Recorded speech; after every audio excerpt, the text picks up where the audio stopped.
We're not doing a podcast. We always do talk about how whether or not New York sports are back, but what unfortunately is back in the Big Apple is the smoke. We're now at an air quality that is as poor as 150. Stay inside, folks. But maybe it's just the air, or maybe the Knicks have actually lost their mind. James Harden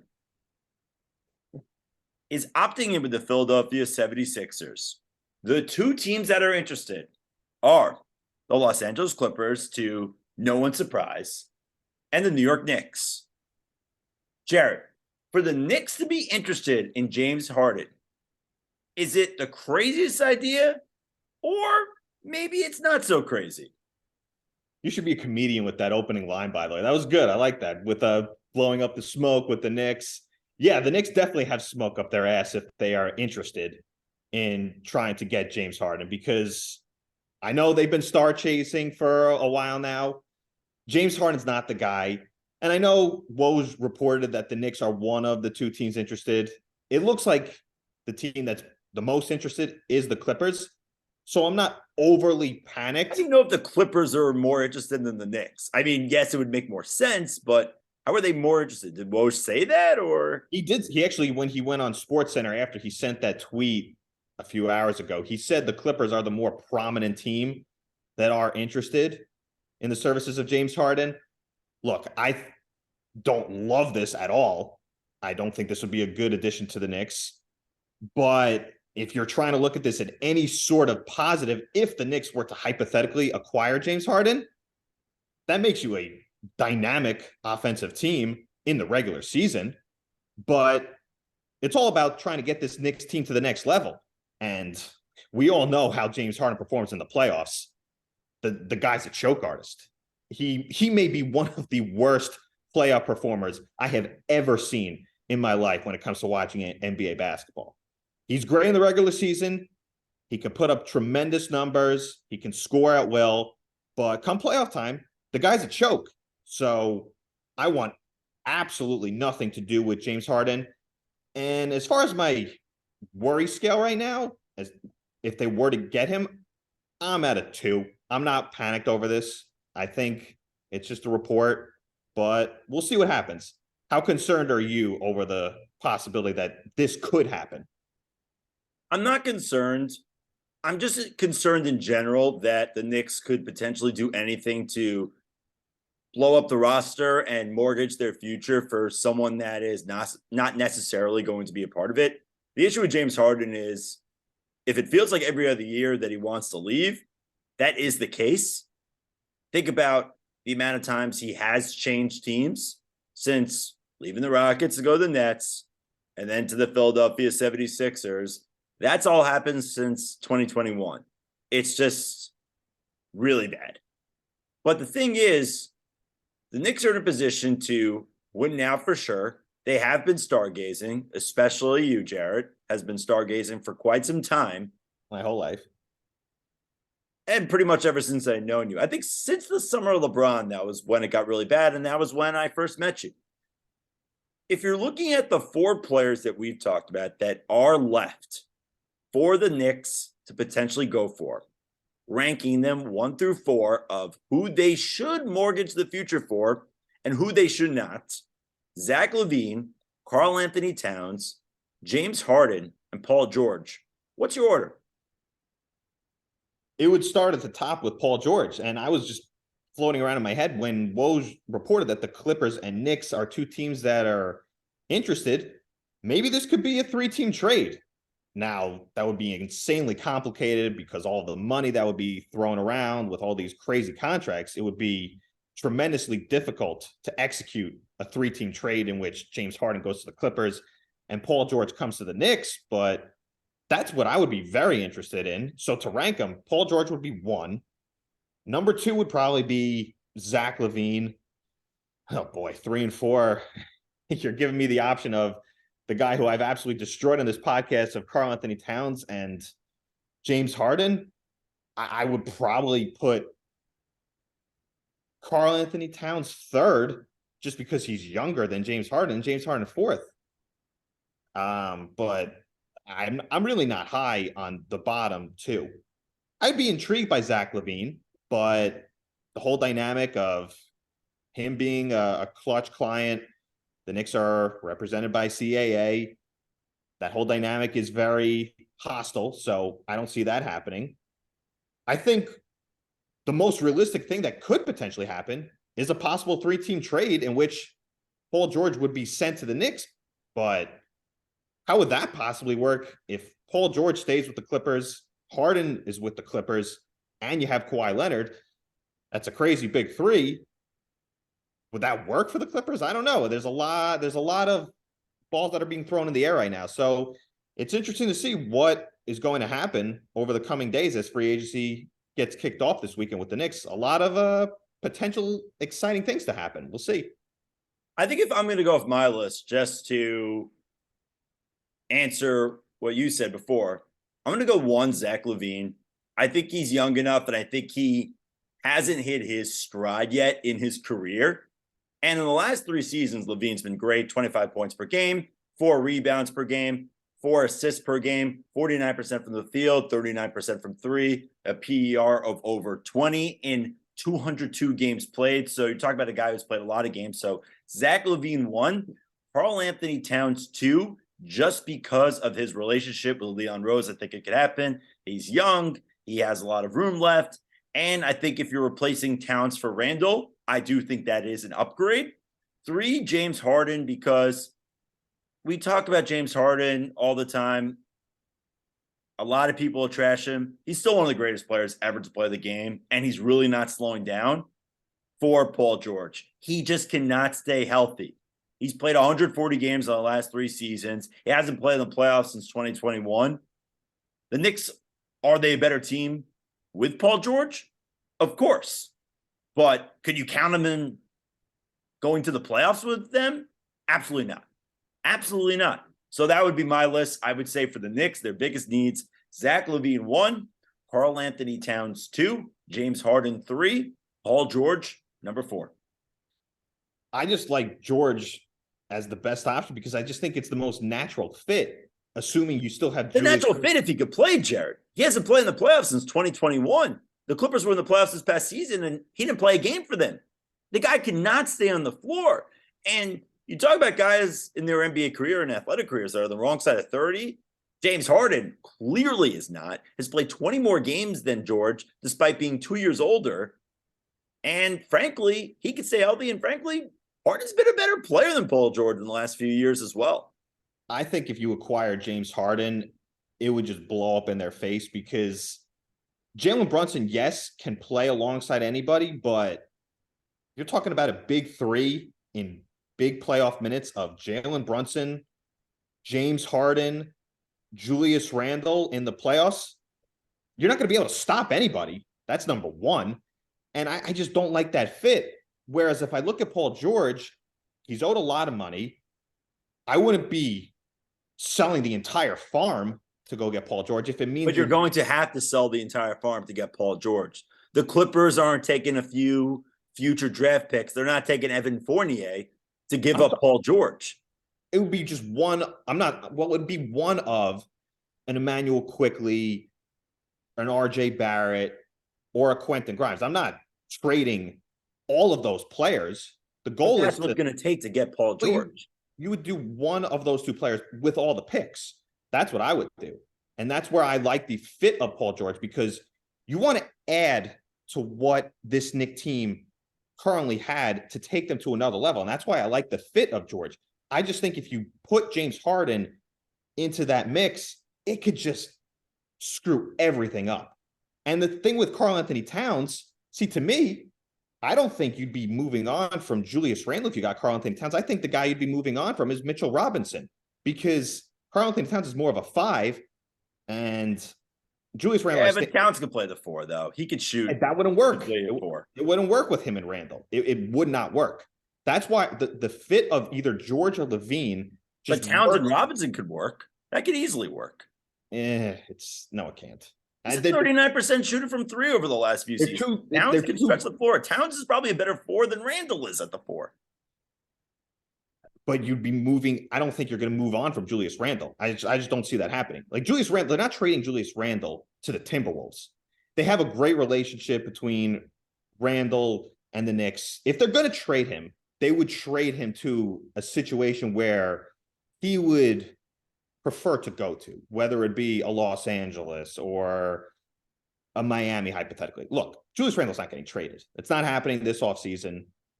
It's probably not going to happen at any point until his contract runs out. So I want the Knicks to make a big move this offseason, but it just doesn't look like that could be the right opportunity. And if that's not the case, I don't love being patient and going the patient route, but if you're left with that as your only option, then I guess you got to do it, because you don't want everything to just blow up in your face and make a move just to make a move that just guts your present and future. So it's a tricky situation that Leon Rose is in, and we'll see what he does. That's why I would like the idea of Paul George if they're going to make a big move this offseason. Talking about a perfect situation for the New York Knicks for next season. But last night, on Wednesday night, the Yankees had a perfect game, the 24th in Major League Baseball history, the 4th in Yankees history. Of all the Yankee pitchers, who would have thought Domingo Germán got the first perfect game since King Felix in 2012? Now, there's a lot you could talk about with Domingo Germán. It was very surprising that he got the perfect game. But Jared, I have to ask, is there anything that compares to a perfect game in baseball in any other sport? No, the perfect game is probably the coolest thing that you can do in sports, because Domingo Germán did it for the 24th time in Major League history. I mean, baseball's been played since the 1800s, and it is crazy how it's the 4th in New York Yankees history. Now, look, it's an amazing, amazing accomplishment that Domingo Germán did, but the fact that he did it against the Oakland A's, who are just absolutely an atrocious baseball team. No one's going to remember that. No one talks about the team that David Cohn got a perfect game off of. No one talks about who David Wells got his perfect game off of. No one talks about who King Felix got his perfect game off of. A perfect game is a perfect game. Oh, these guys are major league players. Well, the Oakland A's, they're kind of not major league players. But look, I'm not taking anything away from Domingo Germán, and it's remarkable how he was booed off the mound in his last start at Yankee Stadium because he's given up 17 earned runs in the previous 5 1/3 innings, going back to his last 2 starts, which just shows how hot and cold of a pitcher he is. And you were saying before, Domingo Germán there's a lot of shadiness to him because, number one, he was suspended early in the year for sticky stuff. And of course, going back to his he was tested against the A's. Yes, I mean, they did check out the sticky stuff, so you can't use that as excuse this time. No, I'm not using that as an excuse. You could use all the sticky stuff in the world. The perfect game is a perfect game. I'm not taking anything away from what he accomplished in that game, but it's just, you're going to remember when you look at the name Domingo Germán, you're also going to tie in the fact that he was suspended a few years ago for the whole domestic violence thing. He's not the best guy in the world. He was suspended early in the year for the sticky stuff. It's just the perfect game, not the perfect Samaritan. That's the thing. It's not, when it is a perfect game, like when you talk about David Cohn, like that's an amazing accomplishment. It's like David Cohn, like there's nothing bad to say about the guy. Whereas Domingo Germán, it's just, he's not a guy you want to root for either. So it is what it is, but it's a great accomplishment. He's a pitcher who hopefully can continue to get on a good roll for the Yankees, because they're going to need him, because their offense is very hot and cold. They're a team that is up and down, but we'll see if that performance injects some more life into the Yankees. But no, don't get me wrong. It was an amazing accomplishment. 24 times in Major League history. You can't take anything away from that. Is there one other thing in sports that could come close? Any other sport? Mm-hmm. Is there anything that could come close? Because I have it where I think if in the NBA, if someone goes on a scoring tear, if someone gets 70 points 13 players have done that in NBA history. I think that if that is happening and they're close to getting at least 70 points in a game, people are going to tune in for the rest, kind of like with a perfect game, except the difference is you can't blow a 70-point game. You can't have 68 and then the points get taken away from you. It's still a great game. That's what makes a perfect game so unique. But it is interesting that there really is nothing in sports when it comes to the NFL, the NHL, soccer, that does come close to a perfect game. It's a totally different record in comparison, but when it comes to the NFL, maybe with the way offense just reigns supreme, who knows? Maybe one day we'll see a quarterback throw 60 touchdowns in a season. That's not out of the realm of possible. But this is for just one game, though.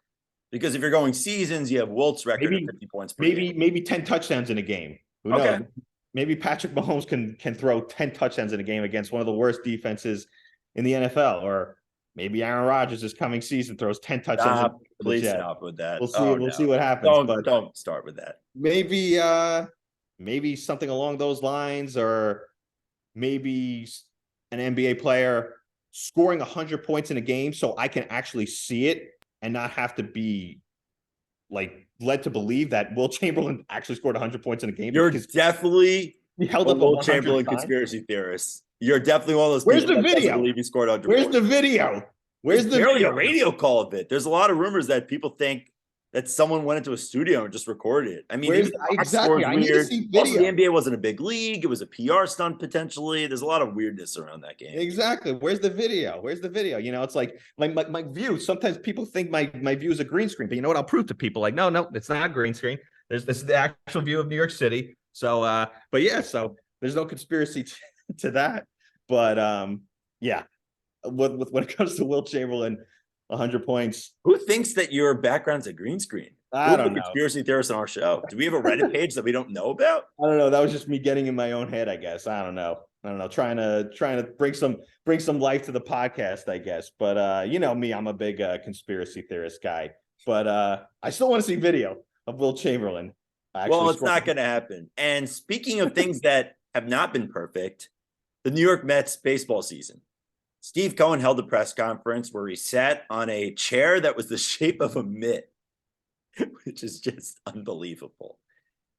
Jarrett, we get a State of the Mets every show. Steve Cohen gave his State of the Mets. What is your state of the Mets from Steve Cohen after his press conference? Are you optimistic or a little more pessimistic? Are you saying something? Yeah, that's my state of the Mets. I don't know. There's nothing more to say. This is the worst season I have ever seen in my life, watching any sport ever. This Mets, it's the biggest disgrace in the history of New York sports. They are a team that goes out on a daily basis that does not give an absolute shit. They don't care. Steve Cohen, he gives a State of the Union address. They go out, they get absolutely just no show last night of the game. Tonight, they have a chance to tie the game. Starling Marte comes up with the bases loaded, 1 out. He has the worst at bat you've ever seen. The next half inning, Francisco Alvarez drops a foul pop-up. The team's a joke. The team is an absolute joke. Get rid of every single one. I can't. There's nothing more I can say about this Met team. They make me want to absolutely drink myself into a coma. I can't take it anymore with this team. I could just talk in circles. There's just nothing more that needs to be said about this team. Hopefully 2024 brings something better. Probably not, because they're a fucking cursed franchise that will never go anywhere. No matter how much money they spend, it doesn't mean a goddamn thing. The Mets are cursed. The Mets are cursed. I think, Marks, when we went to the game at the end of May, when we got this Howie Rose bobblehead, that's a month. I think they've won 4 or 5 games. It's a disgrace. It's an absolute disgrace. It's pathetic. It's absolutely pathetic. If you want to chime in on the Mets, go ahead. You can laugh. I don't give a shit anymore about this team. It's worse than the 2003 Mets because that was a pretty rough season when we were. It's the worst team I've ever watched in my life. Ever. Worse than 2018. Ever. And they were 32 and 48 through 80 games. I've never seen a worse team in my life rooting for a sports team than this 2023 New York Mets team. because they don't care. They don't try. They don't act. They don't care. Jarrett, what do? Because Steve Cohen said that he's not going to do anything with Billy Epler or Buck Showalter. Players could potentially be on the move. Which players do they move? Who are the top priority? Well, if you want to try to compete in 2024, if you're looking at trading Max Scherzer or Justin Verlander, I would only trade one of them, because if you actually want to contend in 2024, you need actual pitchers. So trade one of them where you'd eat the money and try to get the best return possible. You and your tear face again with your smirks. God, I swear to God, one of these days we're going to do a podcast in person where I think I may actually strangle you while doing it. If we talk about the Mets, I don't think I'll be able to contain myself if we're sitting in the same room when we're talking about the New York Mets. I may just actually get up from the chair and like put you in a body slam. I don't even be able to contain my emotions anymore. But I love you, Mark. But that's why we're good friends. But getting back to my 2024 Mets, oh God. You're talking about the 2024 Mets already. 2023, you have almost half the season left. Do you watch them? They suck. They're garbage. They don't care. It's a joke. They show up with not a care in the world. I mean, the proof is in the pudding. Steve Cohen comes out and says this team's been an utter disappointment, and the next two games, they look like a bunch of dead dogs. They're an absolute disgrace. They're an absolute bunch of misfit, worthless losers. 2023 is done. I don't want to watch this team anymore, but I do because I torture myself on a daily basis when I have the available time. It's a joke. When you have the available time, Jared, you make the available time to watch the Mets. I know, because I'm sick. I'm absolutely sick, Mark, and I can't get over it. But it's pathetic. All right, to prevent Jared from getting a coronary in the next few minutes, let's calm him down and make him laugh. I'm already dead inside, Mark. I'm already dead. You can't kill what's already dead. So the other day, before the NHL draft, there was someone that was interviewing man in the street, because real original, who has ever thought of that before? They were interviewing the Blackhawks GM, Kyle Davidson, but thought he was Kyle from Chicago on the streets of Nashville, and they ended up being very impressed by his hockey knowledge. Shocker, even though the Blackhawks had the number one pick in the NHL draft. Jared, I'm going to name you 3 general managers of New York sports teams, because we always love to keep a local, as you say, local wins.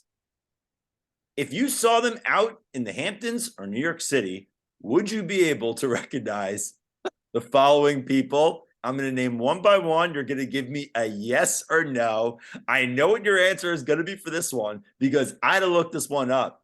New Jersey Devils general manager, Tom Fitzgerald. Absolutely. Who? No. No chance. No. How many New Jersey Devils players would you be able to recognize in person in New York City or the Hamptons? I don't even think I'd be able to recognize Jack Hughes, honestly. Like, I know. Not even Nico Hischier. He's a pretty unique face and hair. No, I wouldn't recognize any of them. What about former Devils players? Marty Brodeur? No. I mean, I would recognize some. I would recognize Islanders. I would recognize a good amount of Rangers, but there's probably 0 New Jersey Devils that I would recognize. So, if you want to, for any Devils fans who listen or watch the podcast, get mad at me. I don't care. Wouldn't recognize any New Jersey Devils. Next one. New York Giants general manager Joe Shane. I'd be able to recognize him. I don't believe that. I think too plain looking of a guy for you to recognize. No, I think he was an accountant or an investment banker in New York City. I mean, I don't think you would recognize him. He's the general manager of the New York Giants. How often is he speaking in public, though? You never hear him. He went to playoff games for the Rangers where he was sitting next to Brian Dable. Look, that's me knowing the New York Giants, and that's me knowing who Joe Shane is. The average person would not recognize him, but you're asking me, I would recognize. Well, that's why I'm asking you, Jared. But because I think you're a good person to ask about this. Most people wouldn't. Third and final one. Let's Sean see. Marks of the Brooklyn Nets. I know what he. Because I you know know what who he is, but could you recognize him? I know what he in a looks. I restaurant? know what he looks. See, I know what he looks like. I know who he is. But if I was walking on the street, I would probably just walk by him and be like, "Oh, I'm just passing another guy." So that one I would probably say no, with an asterisk. Maybe one day if I was like totally paying attention to everything going on, maybe. But to answer yes or no, I would probably say no. What are your answers? What are your answers for all three? If you say yes to the Devils GM, I don't believe him. I don't believe you. I won't I'm believe you. terrible at recognizing people in public unless they have a very distinct look. Maybe Sean Marks, maybe because he has the unique facial hair. Joe Shannon, Tom Fitzgerald, the Devils general manager, absolutely no chance. Absolutely no chance. Because I was looking at it, Chris Drury, you would definitely recognize. Lou Lamoriello, definitely. Yes. Brian Cashman, unfortunately. Yes. Billy Epler, you would Oh God. recognize. I hope I could drain my memory from recognizing what he would look like because God, he would not. Leon Rose, you've seen in Margate, so we know the answer for that one. And Joe Douglas, probably would recognize him as well, even though there's a lot of guys in New York that look like him and across the US. But I think Joe Douglas has a distinct presence that you'd be able to know that it's Joe Douglas. Yes. Well, you actually gave me new information on this podcast because to answer the question of Tom Fitzgerald, no, I wouldn't recognize him. I didn't even know who the Devils general manager was before we did this podcast episode. So now I know, and I'll probably forget it in 20 minutes, but hey, good for you, Tom Fitzgerald, being the New Jersey Devils general manager. You put a good team together, so kudos to you. Would you be able to recognize the previous general manager, Ray Shero? Oh, no. I honestly, the last Devils general manager I would recognize would be Lou Lamoriello, which however many years ago. I mean, I don't know anything of the New Jersey Devils. Lou Lamoriello, last the general manager of the New Jersey Devils during the 2014-2015 season. 10 years ago. And he was the general manager throughout pretty much the first 22 years of our life. So there's that. 23 years, sorry, actually. That is true. All right, to wrap up the show, it is 4th of July weekend coming up, so have a safe holiday weekend, everyone. But one final topic. I was just in Montauk. Jarrett, you do frequent the east end of Long Island pretty often between the Hamptons and Montauk. I was thinking of the most vivid sunset locations in Montauk. Where would you rank these places on a 1 through 4 list? Surf Lodge, Crow's Nest, Navy Beach, and the Harvest. 1 through 4. Oh boy. Oh man. On a with it or not with it scale. Oh my God. Why don't we just do the whole podcast on this?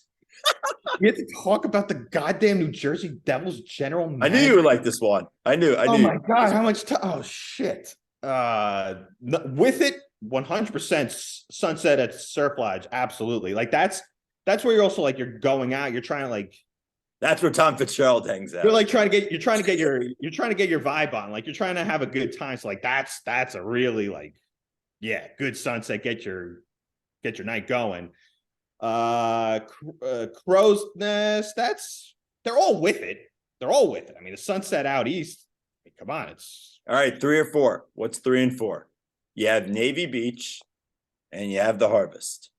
Harvest would be number 2 because that's a great dinner spot. You're switching. You're swapping Crow's Nest for the Harvest. All right. Harvest is number 2 because it's just, it's a nice chill night for dinner where you're changing it up from Surf Lodge. So that's always a fun vibe. And then 3rd would be Navy Beach and 4th would be Crow's Nest. That would be really that's low on Crow's Nest. Because I would have the same list for you, but swap Crow's Nest for Navy Beach. They're all great. Now I don't love the Navy Beach menu. Crow's Nest has a very expensive menu. It's a good appetizer place.